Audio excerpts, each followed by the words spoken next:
A Bit of Shore Life, a short story by Sarah O. Jewett. Often think of a boy with whom I made friends last summer during some idle, pleasant days that I spent by the sea. I was almost always out of doors, and I used to watch the boats go out and come in, and I had a hearty liking for the good-natured fishermen, who were lazy and busy by turns, who waited for the wind to change, and waited for the tide to turn, and waited for the fish to bite, and were always ready to gossip about the weather and the fish and the wonderful events that had befallen them and their friends. Georgie was the only boy of whom I ever saw much at the shore. The few young people living there all went to school through the hot summer days at a little weather-beaten schoolhouse a mile or two inland. There were few houses to be seen at any rate, and Georgie's house was the only one so close to the water. He looked already nothing but a fisherman. His clothes were covered with an oilskin suit, which had evidently been awkwardly cut down for him from one of his fathers, of whom he was a curious little likeness. I could hardly believe that he was 12 years old. He was so stunted and small, yet he was a strong little fellow. His hands were horny and hard from handling the clumsy oars, and his face was so brown and dry from the hot sun and chilly spray that he looked even older when one came close to him. The first time I saw him was one evening just at nightfall. I was sitting on the pebbles, and he came down from the fish house with some lobster nets and a bucket with some pieces of fish in it for bait, and put them into the stern of one of the boats which lay just at the edge of the rising tide. He looked at the clouds over the sea and at the open sky overhead in an old wise way, and then, as if satisfied with the weather, began to push off his boat. It dragged on the pebbles. It was a heavy thing, and he could not get it far enough out to be floated by the low waves, so I went down to help him. He looked amazed that a girl should have thought of it, and as if he wished to ask me what good I supposed I could do, though I was twice his size. But the boat grated and slid down toward the sand, and I gave her a last push as the boy perched with one knee on her gunwale and let the other foot drag in the water for a minute. He was afloat after all, and he took the oars and pulled manfully out toward the moorings, where the whaleboats and a sailboat or two were swaying about in the wind, which was rising a little since the sun had set. He did not say a word to me, or I to him. I watched him go out into the twilight, such a little fellow between those two great oars.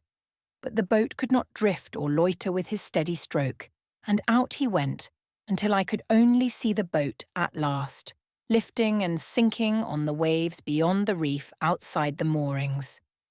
I asked one of the fishermen whom I knew very well, "Who is that little fellow? Ought he to be out by himself? It is growing dark so fast." "Why, that's Georgie," said my friend with his grim smile. "Bless ye, he's like a duck. You can't drown him. He won't be in until 10 o'clock like's not. He'll go way out to the far ledges when the tide covers them too deep where he is now. Lobsters he's after." "Whose boy is he?" said I. "Why, Andres, up here to the fish house. She's dead, and him and the boy get along together somehow or nother. They've both got something saved up, and Andres a clever fellow. Took it very hard, losing his wife. I was telling of him the other day.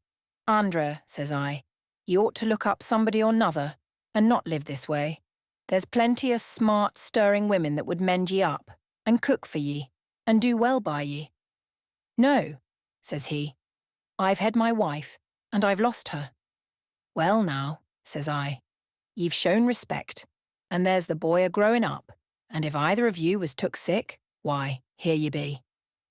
'Yes,' says he, 'here I be, sure enough,' and he drawed a long breath. 'S if he felt bad, so that's all I said. But it's no way for a man to get along, and he ought to think of the boy. He owned a good house about half a mile up the road, but he moved right down here after she died, and his cousin took it, and it burnt up in the winter. 4 years ago, that was. I was down to the Georges banks. No, Some other men came down toward the water and took a boat that was waiting, already fitted out with a trawl coiled in 2 tubs, and some handlines and bait for rock cod and haddock, and my friend joined them. They were going out for a night's fishing. I watched them hoist the little spritsail and drift a little until they caught the wind, and then I looked again for Georgie, whose boat was like a black spot on the water. I knew him better soon after that. I used to go out with him for lobsters or to catch cunners, and it was strange that he never had any cronies and would hardly speak to the other children. He was very shy, but he had put all his heart into his work, a man's hard work which he had taken from choice. His father was kind to him, but he had a sorry home and no mother, the brave, fearless, steady little soul. He looked forward to going one day, I hope that day has already dawned, to see the shipyards at a large seaport some 20 miles away. His face lit up when he told me of it, as some other child's would who had been promised a day in fairyland. And he confided to me that he thought he should go to the Banks that coming winter. But it's so cold, said I. Should you really like it? Cold, said Georgie. Ho! Rest of the men never froze. That was it, the rest of the men, and he would work until he dropped or tend a line until his fingers froze, for the sake of that likeness, the grave, slow little man who has so much business with the sea and who trusts himself with touching confidence to its treacherous keeping and favour. Andrew West, Georgie's father, was almost as silent as his son at first, but it was not long before we were very good friends, and I went out with him at 4 o'clock one morning to see him set his trawl. I remember there was a thin mist over the sea, and the air was almost chilly, but as the sun came up, it changed the colour of everything to the most exquisite pink, the smooth, slow waves, and the mist that blew over them as if it were a cloud that had fallen down out of the sky. The world just then was like the hollow of a great pink seashell, and we could only hear the noise of it, the dull sound of the waves among the outer ledges. We had to drift about for an hour or two when the trawl was set, and after a while the fog shut down again grey and close, so we could not see either the sun or the shore. We were a little more than 4 miles out, and we had put out more than half a mile of lines. It is very interesting to see the different fish that come up on the hooks, worthless sculpin and dogfish, and good rock cod and haddock, and curious stray creatures which often even the fishermen do not know. We had capital good luck that morning, and Georgie and Andrew and I were all pleased. I had a hand line and was fishing part of the time, and Georgie thought very well of me when he found I was not afraid of a big fish. And, besides that, I had taken the oars while he tended the sail, though there was hardly wind enough to make it worth his while. It was about 8 o'clock when we came in, and there was a horse and wagon standing near the landing, and we saw a woman come out of Andrew's little house. "There's your Aunt Hannah a-ready," said he to Georgie, and presently she came down the pebbles to meet the boat, looking at me with much wonder as I jumped ashore. "I should think you might 'a' cleaned up your boat, Andra, if you was going to take ladies out," said she graciously. And the fisherman rejoined that perhaps she would have thought it looked better when it went out than it did then. He never had got a better fare of fish unless the trawls had been set overnight.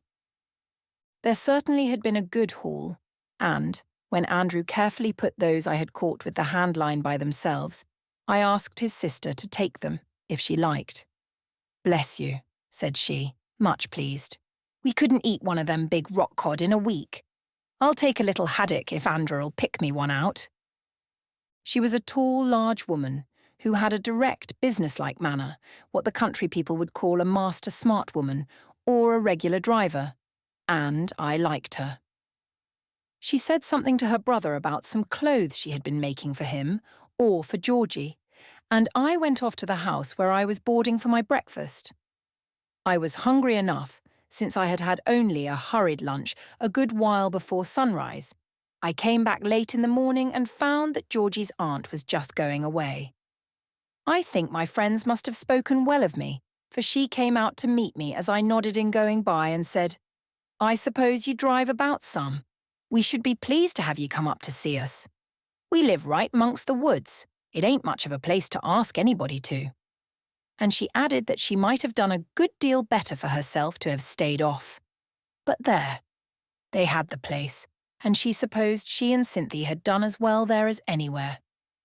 Cynthia, well, she wasn't one of your pushing kind, but I should have some flowers and perhaps it would be a change for me. I thanked her and said I should be delighted to go. Georgie and I would make her a call together some afternoon when he wasn't busy, and Georgie actually smiled when I looked at him and said, "All right," and then hurried off down the shore. "Ain't he an odd boy?" said Miss Hannah West, with a shadow of disapproval in her face. "But he's just like his father and grandfather before him. You wouldn't think they had no gratitude nor feeling, but I suppose they have. They used to say my father never'd forget a friend or forgive an enemy. Well, I'm much obliged to you, I'm sure, for taking an interest in the boy. I said I liked him. I only wished I could do something for him." And then she said good day and drove off. I felt as if we were already good friends. "I'm much obliged for the fish," she turned round to say to me again as she went away. One morning, not long afterward, I asked Georgie if he could possibly leave his business that afternoon, and he gravely answered me that he could get away just as well as not, for the tide would not be right for lobsters until after supper. "I should like to go up and see your aunt," said I. "You know she asked me to come the other day when she was here." "I'd like to go," said Georgie sedately. "Father was going up this week, but the mackerel struck in, and we couldn't leave. But it's better than 6 miles up there." "That's not far," said I. "I'm going to have Captain Donnell's horse and wagon," and Georgie looked much interested. I wondered if he would wear his oilskin suit, but I was much amazed, and my heart was touched at seeing how hard he had tried to put himself in trim for the visit. He had on his best jacket and trousers, which might have been most boys' worst, and a clean calico shirt. And he had scrubbed his freckled, honest little face and his hard little hands until they were as clean as possible, and either he or his father had cut his hair. I should think it had been done with a knife, and it looked as if a rat had gnawed it. He had such a holiday air. He really looked very well, but still, if I were to have a picture of George, it should be in the oilskin fishing suit. He had gone out to his box, which was anchored a little way out in the cove, and had chosen 2 fine lobsters, which he had tied together with a bit of fish line. They were lazily moving their claws and feelers, and his father, who had come in with his boat not long before, added from his fare of fish 3 plump mackerel. "They're always glad to get new fish," said he. "The girls can't abide a fish that's cornered, and I haven't had a chance to send 'em up any mackerel before. You see, they live on a crossroad, and the fish carts don't go by, and I told him I was very glad to carry them, or anything else he would like to send. "Mind your manners now, Georgie," said he, "and don't be forrard. You might split up some kindlings for your aunts, and do whatever they want of ye. Boys ain't made just to look at, so ye be handy, will ye?" And Georgie nodded solemnly. They seemed very fond of each other, and I looked back some time afterward to see the fisherman still standing there to watch his boy. He was used to his being out at sea alone for hours, but this might be a great risk to let him go off inland to stay all the afternoon. The road crossed the salt marshes for the first mile, and, when we had struck the higher land, we soon entered the pine woods, which cover a great part of that country. It had been raining in the morning for a little while, and the trunks of the trees were still damp, and the underbrush was shining wet and sent out a sweet, fresh smell. I spoke of it, and Georgie told me that sometimes this fragrance blew far out to sea, and then you knew the wind was northwest. "There's the big pine you sight Minister's Ledge by," said he, "when that comes in range over the white schoolhouse, about 2 miles out." The lobsters were clashing their pegged claws together in the back of the wagon, and Georgie sometimes looked over at them to be sure they were all right. Of course I had given him the reins when we first started, and he was delighted because we saw some squirrels and even a rabbit, which scurried across the road as if I had been a fiery dragon. And Georgie something worse. We presently came in sight of a house close by the road, An old-looking place with a ledgy, forlorn field stretching out behind it towards some low woods. There were high, white birch poles holding up thick tangles of hop vines, and at the side there were sunflowers straggling about as if they had come up from seeds scattered by the wind. Some of them were close together, as if they were whispering to each other, and their big yellow faces were all turned toward the front of the house, where people were already collected, as if there was a funeral. "It's the auction," said Georgie with great satisfaction. "I heard 'em talking about it down at the shore this morning. There's Lisher Downs now. He started off just before we did. That's his fish cart, over by the well." "What is going to be sold?" said I. "All the stuff," said Georgie, as if he were much pleased. "She's going off up to Boston with her son." "I think we had better stop," said I, for I saw Mrs. Lisher Downs, who was one of my acquaintances at the shore, and I wished to see what was going on, besides giving Georgie a chance at the festivities. So we tied the horse and went toward the house, and I found several people whom I knew a little. Mrs. Downs shook hands with me as formally as if we had not talked for some time as I went by her house to the shore, just after my breakfast. She presented me to several of her friends with whom she had been talking as I came up. "Let me make you acquainted," she said, and every time I bowed she bowed too, unconsciously, and seemed a little ill at ease and embarrassed. But luckily the ceremony was soon over. "I thought I would stop for a few minutes," said I by way of apology. "I didn't know why the people were here until Georgie told me." "She's going to move up to Boston along of her son," said one of the women, who looked very pleasant and very tired. "I think myself it is a bad plan to pull old folks up by the roots. There's a niece of hers that would have been glad to stop with her and do for the old lady. But John, he's very high-handed and wants it his way, and he says his mother shan't live in any such place as this. He makes a sight of money. He's got out a patent, and they say he's just bought a new house that cost him $11,000. But old Mrs. Wallace, she's wanted here, and she was telling of me yesterday she was only going to please John. He says he wants her up there where she'll be more comfortable and see something." "He means well," said another woman whom I did not know.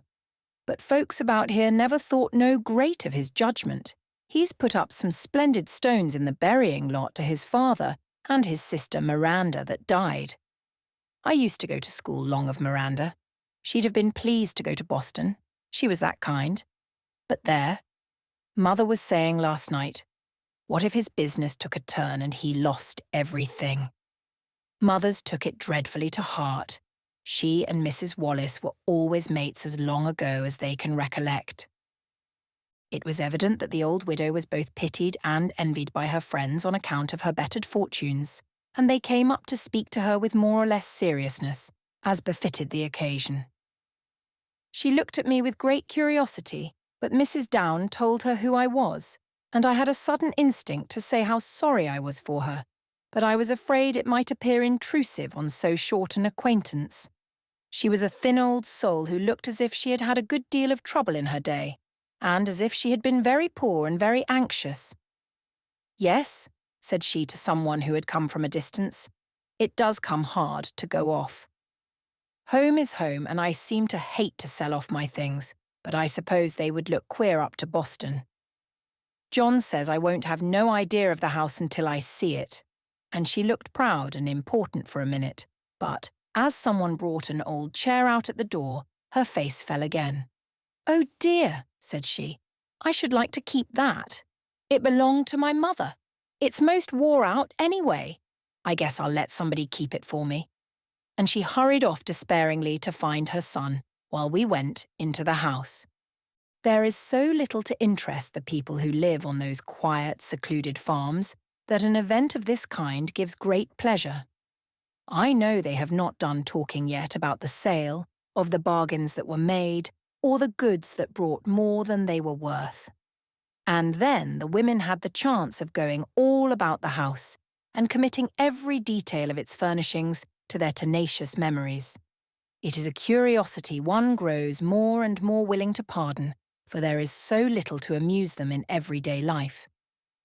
I wonder if anyone has not often been struck, as I have, by the sadness and hopelessness which seems to overshadow many of the people who live on the lonely farms in the outskirts of small New England villages. It is most noticeable among the elderly women. Their talk is very cheerless, and they have a morbid interest in sicknesses and deaths. They tell each other long stories about such things. They are very forlorn. They dwell persistently upon any troubles which they have, and their petty disputes with each other have a tragic hold upon their thoughts, sometimes being handed down from one generation to the next. Is it because their world is so small and life affords so little amusement and pleasure? And is at best such a dreary round of the dullest housekeeping? There is a lack of real merriment, and the fun is an odd, rough way of joking. It is a stupid, heavy sort of fun, though there is much of a certain quaint humour, and once in a while a flash of wit. I came upon a short, stout old sister in one room, making all the effort she possibly could to see what was on the upper shelves of a closet. We were the only persons there, and she looked longingly at a convenient chair, and I know she wished I would go away. But my heart suddenly went out toward an old dark green Delft bowl which I saw, and I asked her if she would be kind enough to let me take it, as if I thought she were there for a purpose. "I'll bring you a chair," said I, and she said, "Certain, dear." And I helped her up, and I'm sure she had the good look she had coveted while I took the bowl to the window. It was badly cracked and had been mended with putty, but the rich, dull colour of it was exquisite. One often comes across a beautiful old stray bit of china in such a place as this, and I imagined it filled with apple blossoms or wild roses. Mrs. Wallace wished to give it to me. She said it wasn't good for anything, and, finding she did not care for it, I bought it. And now it is perched high in my room, with the cracks discreetly turned to the wall. "Seems to me she never had thrown away nothing," said my friend, whom I found still standing on the chair when I came back. "Here's some pieces of a picture. I wonder when she broke it. I've heard her say it was one her grandmother gave her, though. The old lady bought it at a vendue down at old Miss Walton Peters' after she died, so Miss Wallace said. I guess I'll speak to her and see if she wants everything sold that's here." There was a very great pathos to me about this old home. It must have been a hard place to get a living in, both for men and women, with its wretched farming land, and the house itself so cold and thin and worn out. I could understand that the son was in a hurry to get his mother away from it. I was sure that the boyhood he had spent there must have been uncomfortable, and that he did not look back to it with much pleasure. There is an immense contrast between even a moderately comfortable city house and such a place as this. No wonder that he remembered the bitter cold mornings, the frost and chill, and the dark, and the hard work, and wished his mother to leave them all behind as he had done. He did not care for the few plain bits of furniture. Why should he? And he had been away so long that he had lost his interest in the neighbours. Perhaps this might come back to him again as he grew older, but now he moved about among them in his handsome but somewhat flashy clothes, with a look that told me he felt conscious of his superior station in life. I did not altogether like his looks, though somebody said admiringly as he went by, "They say he's worth as much as $30,000 already. He's smart as a whip." But while I did not wonder at the son's wishing his mother to go away, I also did not wonder at her being unwilling to leave the dull little house where she had spent so much of her life. I was afraid no other house in the world would ever seem like home to her. She was a part of the old place. She had worn the doors smooth by the touch of her hands, and she had scrubbed the floors and walked over them until the knots stood up high in the pine boards. The old clock had been unscrewed from the wall and stood on a table, and when I heard its loud and anxious tick, my first thought was one of pity for the poor thing, for fear it might be homesick, like its mistress. When I went out again, I was very sorry for old Mrs. Wallace. She looked so worried and excited, and as if this new turn of affairs in her life was too strange and unnatural. It bewildered her, and she could not understand it. She only knew everything was going to be different. Georgie was by himself, as usual, looking grave and intent. He had gone aloft on the wheel of a clumsy great ox cart in which some of the men had come to the auction, and he was looking over people's heads and seeing everything that was sold.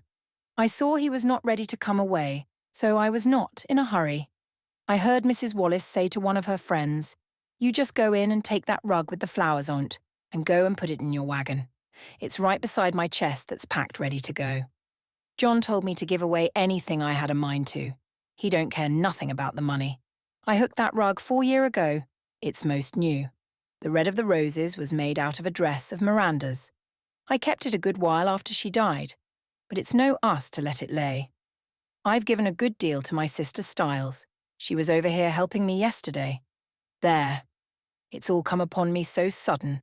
I suppose I shall wish, after I get away, that I had done things different.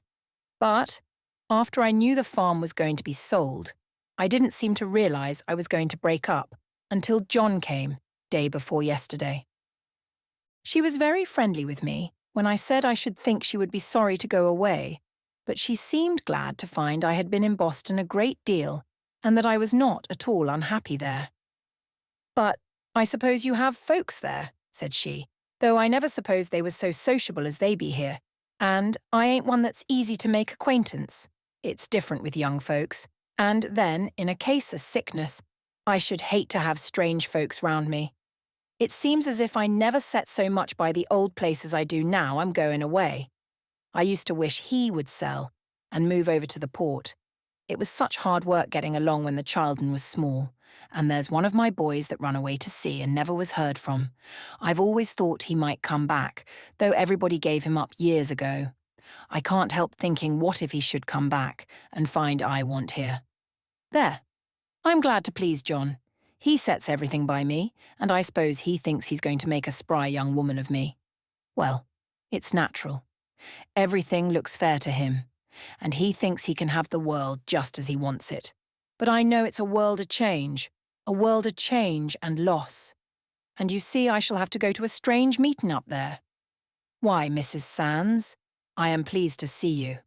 How did you get word?" And then Mrs. Wallace made another careful apology for moving away. She seemed to be so afraid someone would think she had not been satisfied with the neighbourhood. The auctioneer was a disagreeable-looking man, with a most unpleasant voice, which gave me a sense of discomfort. The little old house and its surroundings seemed so grave and silent and lonely. It was like having all the noise and confusion on a Sunday.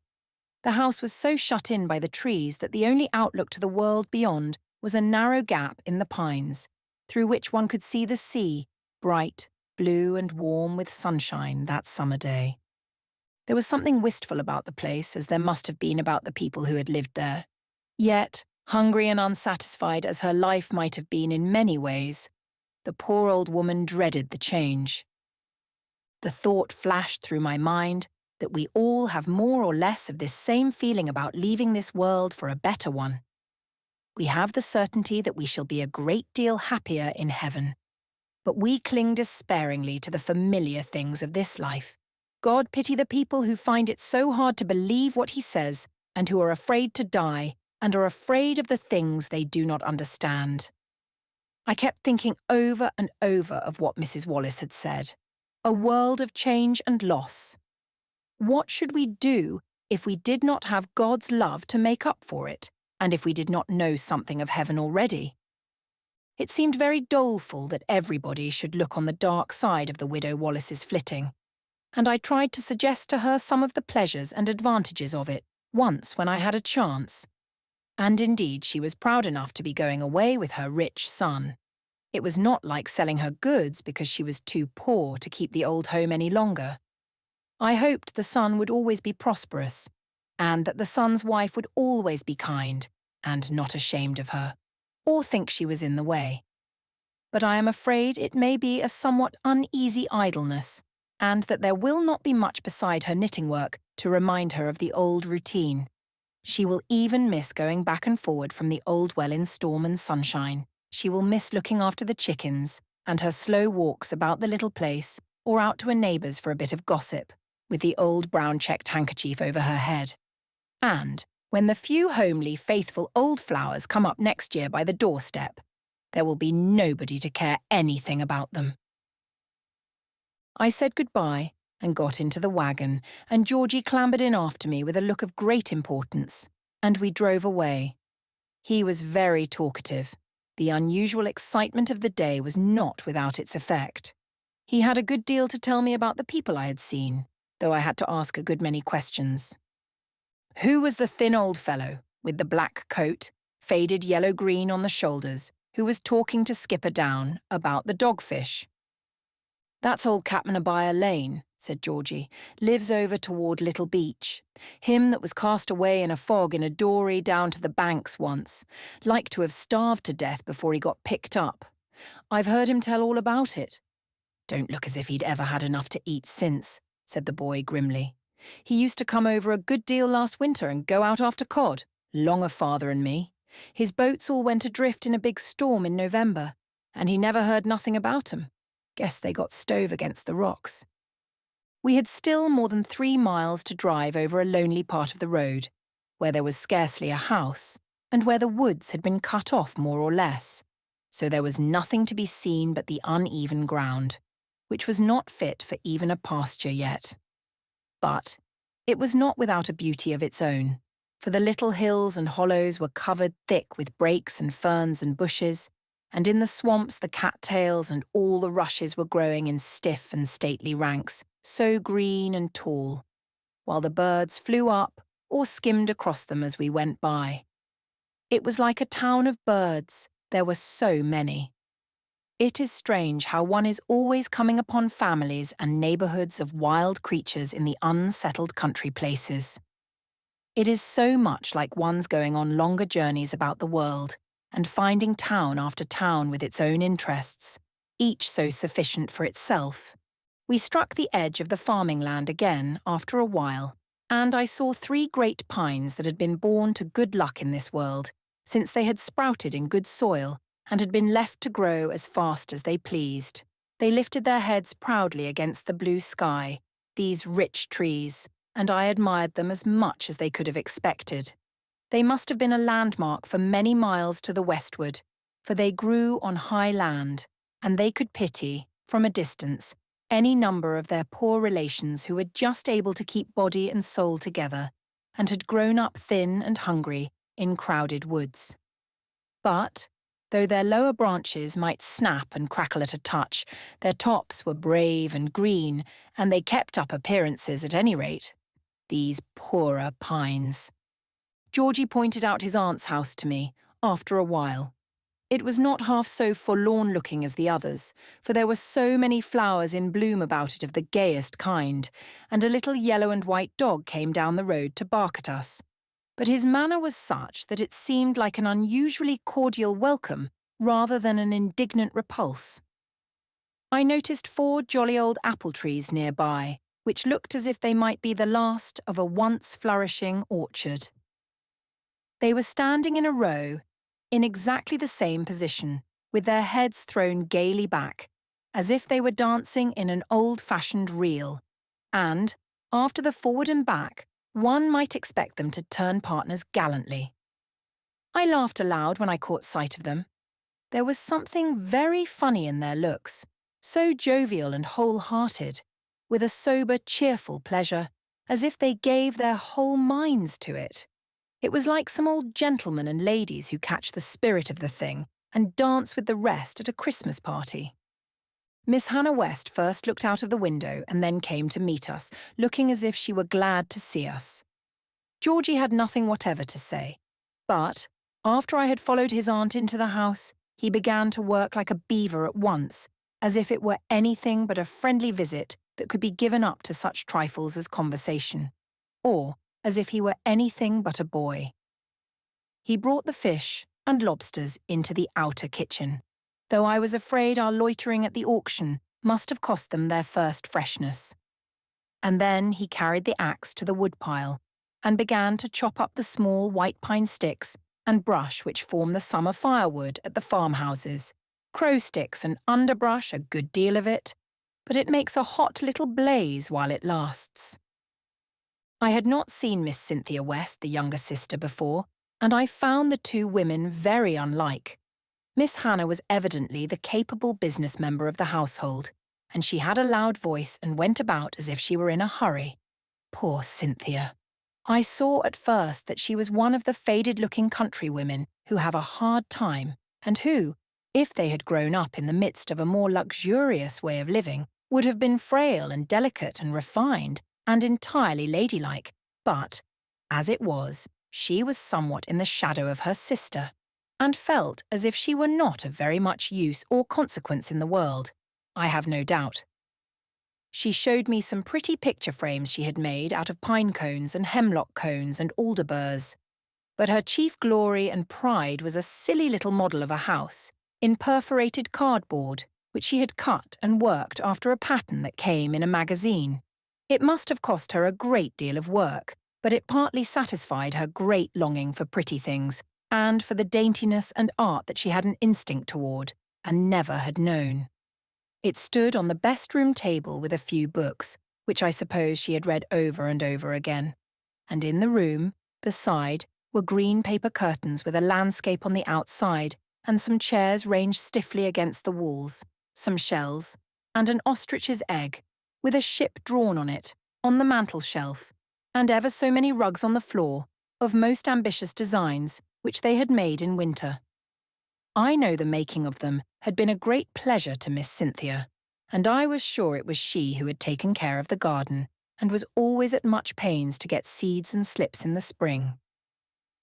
She told me how much they had wished that Georgie had come to live with them after his mother died. It would have been very handy for them to have him in winter too, but it was no use trying to get him away from his father, and neither of them were contented if they were out of sight of the sea. He's a dreadful odd boy and so old for his years. Hannah, she says he's older now than I be, and she blushed a little as she looked up at me. While for a moment the tears came into my eyes, as I thought of this poor plain woman who had such a capacity for enjoyment, and whose life had been so dull and far apart from the pleasures and satisfactions which had made so much of my own life. It seemed to me as if I had had a great deal more than I deserved, while this poor soul was almost beggared. I seemed to know all about her life in a flash, and pitied her from the bottom of my heart. Yet I suppose she would not have changed places with me for anything, or with anybody else for that matter. Miss Cynthia had a good deal to say about her mother, who had been a schoolmate of Mrs. Wallace's. I had just been telling them what I could about the auction. She told me that she had died the spring before and said how much they missed her, and Hannah broke in upon her regrets in her brusque, downright way. I should have liked to kept her if she'd lived to be 100, but I don't wish her back. She'd had considerable many strokes and she couldn't help herself much, if any.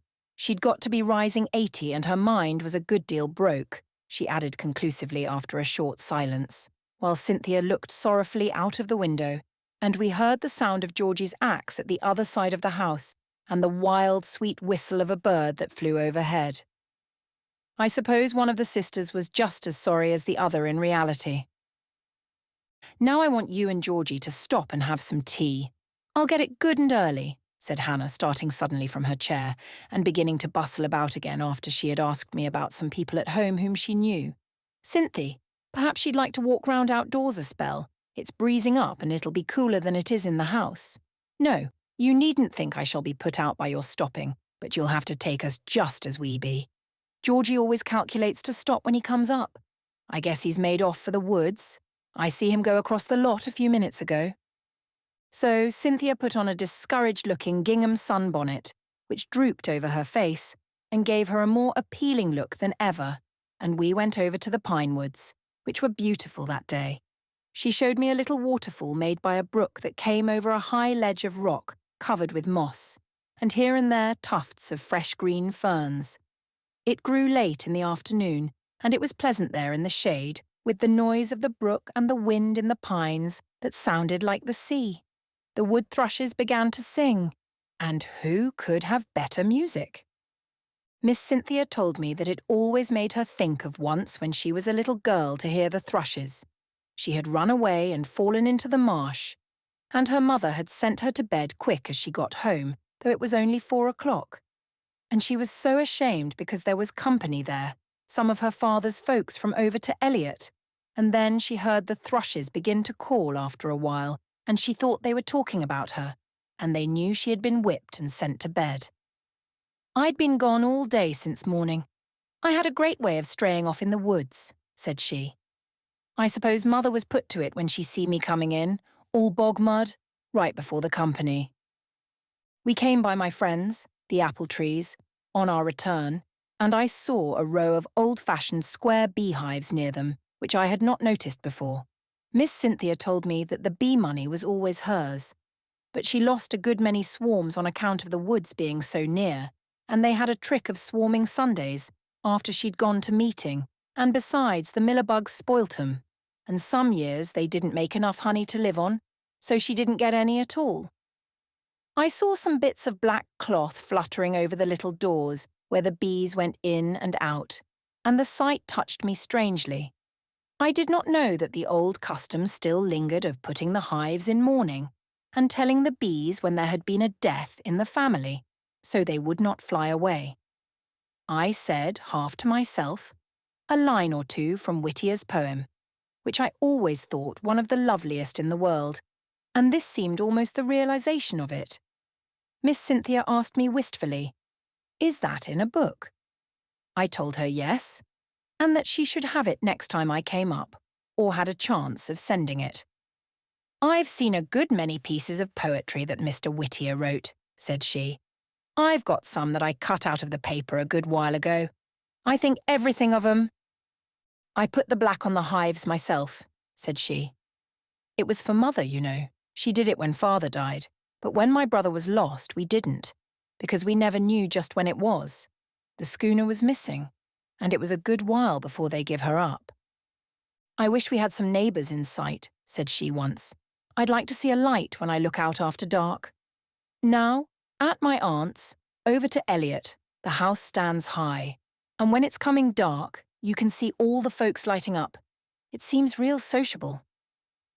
We lingered a little while under the apple trees and watched the wise little bees go and come. And Miss Cynthia told me how much Georgie was like his grandfather, who was so steady and quiet, and always right after his business. "He never was ugly to us, as I know of," said she, "but I was always sort of afraid of Father. Hannah, she used to talk to him freeze, she would to me, and he thought, as long as Hannah did anything, it was all right." I always held by my mother the most, and when Father was took sick, that was in the winter, I sent right off for Hannah to come home. I used to be scared to death when he'd want anything done, for fear I shouldn't do it right. Mother, she'd had a fall and couldn't get about very well. Hannah had good advantages. She went off keeping school when she wasn't but 17, and she saved up some money and boarded over to the port after a while and learned the tailoress trade. She was always called very smart. You see, she's got ways different from me, and she was over to the port several winters. She never said a word about it, but there was a young man over there that wanted to keep company with her. He was going out first mate of a new ship that was building, but when she got word from me about Father, she come right home, and that was the end of it. It seemed to be a pity. I used to think perhaps he'd come and see her sometime between voyages, and that he'd get to be captain, and they'd go off and take me with 'em. I always wanted to see something of the world. I never have been but dreadful little ways from home. I used to wish I could keep school, and once my uncle was agent for his district, and he said I could have a chance, but the folks laughed to think of me keeping school, and I never said anything more about it. But you see, it might have led to something. I always wished I could go to Boston. I suppose you've been there. There. I couldn't live out of sight of the woods, I don't believe. "I can understand that," said I, and half with a wish to show her I had some troubles, though I had so many pleasures that she had not. I told her that the woods I loved best had all been cut down the winter before. I had played under the great pines when I was a child, and I had spent many a long afternoon under them since. There never will be such trees for me any more in the world. I knew where the flowers grew under them and where the ferns were greenest, and it was as much home to me as my own house. They grew on the side of a hill, and the sun always shone through the tops of the trees as it went down, while below it was all in shadow. And I had been there with so many dear friends who have died or who are very far away. I told Miss Cynthia what I never had told anybody else, that I loved those trees so much that I went over the hill on the frozen snow to see them one sunny winter afternoon, to say goodbye, as if I were sure they could hear me, and looked back again and again, as I came away, to be sure I should remember how they looked. And it seemed as if they knew as well as I that it was the last time, and they were going to be cut down. It was a Sunday afternoon and I was all alone, and the farewell was a reality and a sad thing to me. It was saying goodbye to a great deal besides the pines themselves. We stopped a while in the little garden where Miss Cynthia gave me some magnificent big marigolds to put away for seed, and was much pleased because I was so delighted with her flowers. It was a gorgeous little garden to look at, with its red poppies and blue larkspur and yellow marigolds and old-fashioned sweet stray things, all growing together in a tangle of which my friend seemed ashamed. She told me that it looked as orderly as could be until the things began to grow so fast she couldn't do anything with them. She was very proud of one little pink and white verbena which somebody had given her. It was not growing very well, but it had not disappointed her about blooming. Georgie had come back from his ramble some time before. He had cracked the lobster which Miss Hannah had promptly put on to boil, and I saw the old grey cat having a capital lunch off the shells, while the horse looked meeker than ever, with his headstall thrown back on his shoulders, eating his supper of hay by the fence. For Miss Hannah was a hospitable soul. She was tramping about in the house getting supper, and we went in to find the table already pulled out into the floor. So Miss Cynthia hastened to set it. I could see she was very much ashamed of having been gone so long. Neither of us knew it was so late, but Miss Hannah said it didn't make a mite of difference, there was next to nothing to do, and looked at me with a little smile which said, "You see how it is. I'm the one who has faculty, and I favour her." I was very hungry, and though it was not yet 6, it seemed a whole day since dinner time. Miss Hannah made many apologies, and said if I had only set a day, she would have had things as they ought to be. But it was a very good supper, and she knew it. She didn't know, but I was tired of lobsters. And when I had eaten 2 of the biscuits and had begun an attack on the hot gingerbread, she said humbly that she didn't know when she had had such bad luck, though Georgie and I were both satisfied. He did not speak more than once or twice during the meal. I do not think he was afraid of me, for we had had many a lunch together when he had taken me out fishing. But this was an occasion, and there was at first the least possible restraint over all the company, though I'm glad to say it soon vanished. We had 2 kinds of preserves and some honey besides, and there was a pie with a pale, smooth crust and 3 cuts in the top. It looked like a very good pie of its kind, but one can't eat everything, though one does one's best. And we had big cups of tea, and, though Miss Hannah supposed I had never eaten with anything but silver forks before, it happened luckily that I had, and we were very merry indeed. Miss Hannah told us several stories of the time she kept school and gave us some reminiscences of her life at the port. And Miss Cynthia looked at me as if she had heard them before and wished to say, "I know she's having a good time." I think Miss Cynthia felt, after we were out in the woods, as if I were her company and she was responsible for me. I thanked them heartily when I came away, for I had had such a pleasant time. Miss Cynthia picked me a huge nosegay of her flowers and whispered that she hoped I wouldn't forget about lending her the book. Poor woman. She was so young, only a girl yet, in spite of her having lived more than 50 years in that plain, dull home of hers, in spite of her faded face and her greyish hair. We came away in the rattling wagon. Georgie sat up in his place with a steady hand on the reins, and keeping a careful look out ahead, as if he were steering a boat through a rough sea. We passed the house where the auction had been, and it was all shut up.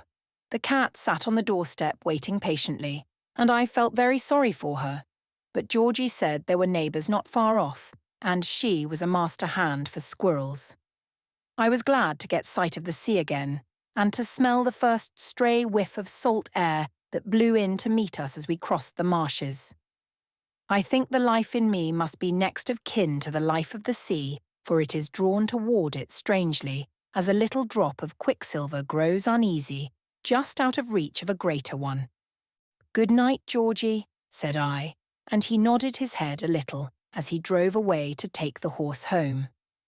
"Much obliged to you for my ride," said he, and I knew in a minute that his father or one of the aunts had cautioned him not to forget to make his acknowledgments. He had told me on the way down that he had baited his nets all ready to set that evening. I knew he was in a hurry to go out, and it was not long before I saw his boat pushing off. It was after 8 o'clock, and the moon was coming up pale and white out of the sea, while the west was still bright after the clear sunset. I have a little model of a fishing dory that Georgie made for me, with its spritsail and killick, and painter and oars and gaff all cleverly cut with the clumsiest of jackknives.